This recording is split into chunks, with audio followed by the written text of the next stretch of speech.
After the passage of the Titles and Nobility Amendment, Congress went one step further by severing British control over the financial system when they refused to renew the first United States bank charter, which expired on February 20th, 1811. Nathan Mayer Rothschild was quoted as saying, "Either the application for the renewal of the charter is granted, or the United States will find itself involved in a most disastrous war." When it became apparent the United States would not go along with the bankers' schemes, Rothschild responded, "Teach those impudent Americans a lesson, bring them back to colonial status." In retaliation for refusing to do business on their terms, European investors withdrew $7 million in specie or coin money from the U.S. economy, resulting in an economic recession and the eventual outbreak of the War of 1812. The causes of the War of 1812 were triggered by England's loss of control over the United States monetary system, and even more worrisome, the Titles and Nobility Amendment prevented British agents from meddling in the affairs of the new republic's government, so England ordered their soldiers to burn down Washington, D.C. With the White House and the Library of Congress now in flames, evidence of the original Title and Nobility Amendment was destroyed.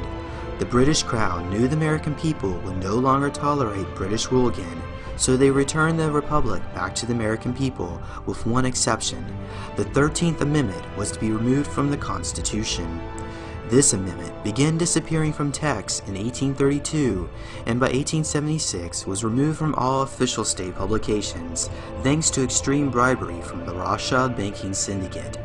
Proof that the 13th Amendment was ratified was found in 1983 by archive researcher David Dodge and Tom Dunn in a rural Maine library.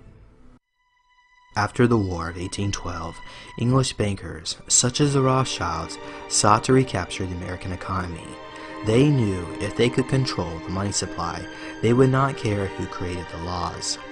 Thanks to all the new war debt which needed financing, they got their wish when President James Madison granted a charter to the Second National Bank in 1816. But this bank was laced with political corruption, as they would often purchase politicians by funding their election campaigns. The newly elected President Andrew Jackson responded to their mischief with these famous words, "You are a den of vipers and thieves. I intend to rot you out, and by the eternal God, I will rot you out." After a failed assassination attempt, he told his close friend and the future president Martin Van Buren, "The bank is trying to kill me, but I will kill it." In 1832, Andrew Jackson vetoed a renewal of the bank's charter on the grounds the bank was unconstitutional.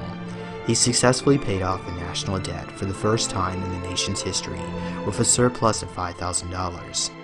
After the bank charter had expired, the books were opened up and Congress was shocked to learn that every single stockholder was a British citizen. On January 30th, 1835, President Andrew Jackson attended a congressional funeral in the Capitol building. As he exited, Richard Lawrence fired a pistol at Jackson, but the percussion cap exploded and the bullet would not discharge. So an enraged Jackson strikes his cane at the attacker, who then fires another bullet, which also failed to discharge. Jackson later claims the Rothschilds were responsible for this incident. In 1857, the Illuminati met in London to decide America's fate. They knew if they could incite an expensive and costly war, then the United States would be forced to charter a central bank. But because Canada and Mexico were too weak to fight a war, and England, France, and Russia were too far away, they decided to foment a civil war between the North and the South. The North was become a British colony annexed to Canada under the control of Lionel Rothschild, and the South, with its valuable cotton industry, was to be given to Napoleon III of France to be controlled by James Rothschild. By the 1860s, slavery was gradually becoming obsolete, thanks to increased education and changing of attitudes. But the Illuminati capitalized on the racial tensions in order to divide and control America through civil war. Albert Pike, the head of both the Masonic and Illuminati order, recruited the help of the Knights of the Golden Circle, which was formed in 1854 by George Bickley. Their members included a who's who of notable people, including President of the Confederate States Jefferson Davis, John Wilkes Booth, and the infamous bank robber Jesse James, whose operations helped fund the Civil War. Later, in 1867, the Knights of the Golden Circle spun off the Ku Klux Klan. In 1861, Lincoln approached Rothschild-controlled banks in New York to raise money for the Civil War. After they quoted him an insane usurious interest rate of 24 to 36%, Lincoln ordered the U.S. Treasury to print the money debt-free. In 1972, the U.S. Treasury Department computed that this move saved the government nearly $4 billion of interest. These debt-free notes, backed by precious metals, were known as greenbacks due to the green-colored ink printed on the back. During the course of the war, and later during the Reconstruction era that soon followed, over $449 million were issued, bringing both value and stability to the war-torn republic and to help restore constitutional control over the money supply. In response to the greenbacks, Lincoln once said, "We gave the people of this republic the greatest blessing they ever had, their own paper money to pay their own debts." The Civil War created many challenges for Lincoln, but some of his mistakes are still haunting us to this day. In particular, the early foundation of a shadow government and the true meaning of a 14th Amendment citizen. The concept of a shadow government within the United States first began on March 27, 1861, when the Southern states walked out of Congress. Because there were not enough members present in Congress to conduct a legislative session, under the rules of parliamentary law, the only lawful authority they had was to vote on a time to reconvene for a new session. But instead of agreeing on a new time to reassemble, they chose to abandon Congress altogether.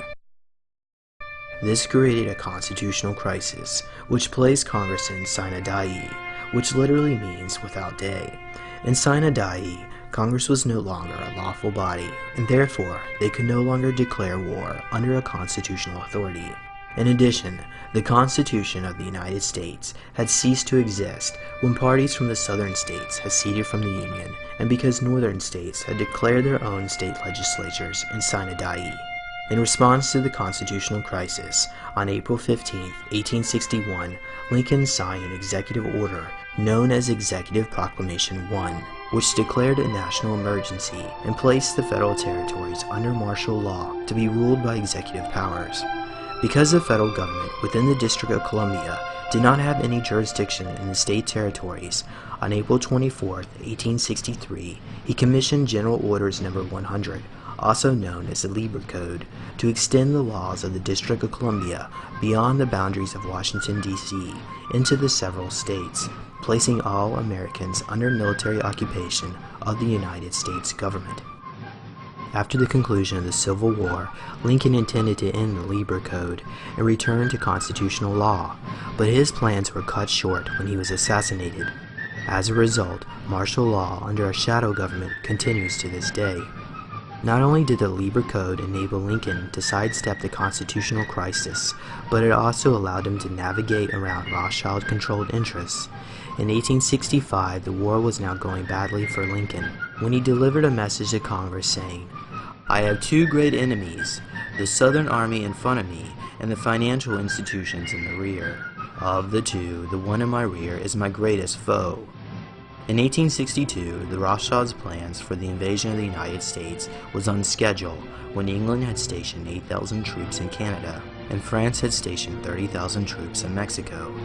To deal with the Rothschild problem, Lincoln had contacted his friend Tsar Alexander II of Russia for military assistance because he too was opposed to a Rothschild-controlled central bank in his country and because Lincoln showed goodwill by emancipating the slaves. To ensure military victory for the Union forces, Tsar Alexander parked his naval fleet in the New York and San Francisco harbor to block any invasion attempts by the English or French. Because of their help, and because the Tsars blocked the creation of a Zionist one-world government at the Congress of Vienna in 1815, the Rothschilds had sealed their fate. When 60 years later, the Tsar dynasty had met their own downfall at the hands of Rothschild agents during the Bolshevik Revolution.